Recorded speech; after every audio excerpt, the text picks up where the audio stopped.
So, good morning guys. Good morning. Saglit lang to. Ano lang ako sa guys kasi mahilig ba kayo sa memory na sinasabi? Yung memory. Tama ba yun? Memory ba yun? Natatawa ako lang guys. Hindi lang natatawa at natutuwa ako at nakita ko ito. Alam nyo ba kung ano to? At saka, ito guys. Ayan. Ayan. Ayan. Send to guys. Alam nyo, hindi ko rin masyadong makita. Pero, kaya pala mabigat yung bag ko nung umuwi ako. Diba galing ako sa bakasyon dun sa Thailand. Kaya nung hinalungkat ko, ang aking bag na dala-dala, yung kung saan mga passport, yung mga ganon, yung pala nandoon pala to. Kaya sabi ko, bakit ba parang mabigat pa rin yung bag ko? Yun pala sa kasulok-sulukan ng aking bag ay ito. Alam nyo ba ito? Alam nyo yun to, itong shell na to, na samantalang talagang ano na siya, yung bang pud na siya sa parang pios ang tawag nito, hindi ko lang basta shell, bayasin shell guys. Nagustuhan ko kasi ang kanyang pagkahitsura at ganon, ay ayan, nadala ko talaga dito guys, dito sa amin. Galing to ng Thailand guys, yung nagsuswimming kami doon, ay nabit-bit ko talaga daw kasi parang paano ko to yung ano ba to, memory at saka pang pabuenas. Ayan, pabuenas siguro guys, kasi buenas na buenas din siya dahil hanggang dito nadala ko, nabitbit ko talaga kasi naalala ko na naitabi ko talaga siya at itinago ko talaga siya sa aking bag.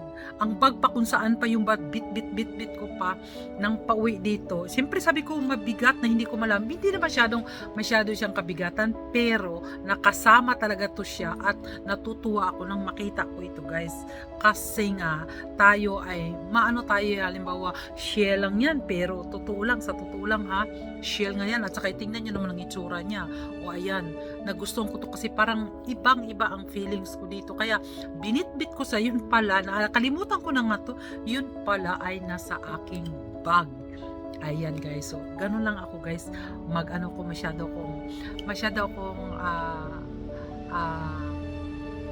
ano ba tawag niyan, tinatago ko pag may nagustuhan ako, pag may inaano ko, isinasa dibdib ko yan guys. May yung abang tawag nito na may mga kahulugan. Ganun man yan guys, ganun ako. Kung ano pa man, kahit ano ka man, kahit sino ka man, at kung ano pa mang klaseng bagay or things dito sa mundo, pag may nagustuhan ako at memorable sa akin, ay ayan siya. Ayan. Dala-dala ko ito guys. Hanggang dito. Parang masabi nyo nga na wala namang kaano-ano yan. Bibit-bitin mo. Dala-dala mo. Pero para sa akin, memorable to sa akin dahil may kahulugan to sa akin nang makita ko to at naitabi ko kagad, pinatabi ko kagad, tinabi ko na kagad sa aking bag. Medyo may kabigatan, mabigat siya, may pagkabato siya, pero shell siya kasi nga ano na siya, yung bang bahala na kayo guys, basta ang sa akin, ang ito pinakita ko talaga dahil may kahulugan sa akin. Yun lang guys, pag may kahulugan, tinatago ko yan at hindi ko yan iniiwan at hindi ko yan binabastang itatapon lang, kundi ito ay aking itatago hanggang kailan, hanggang mabubulok kaya to. Hindi naman mabubulok to kasi ano na nga siya, yung shell, hindi yan siya masisira. So bye bye guys, yun lang.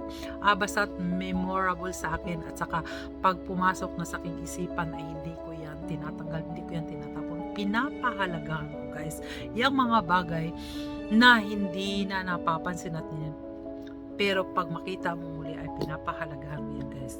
Ganito lang to, pero ang tandaan, pag pinahalagahan ko na, pinapahalagahan ko yan.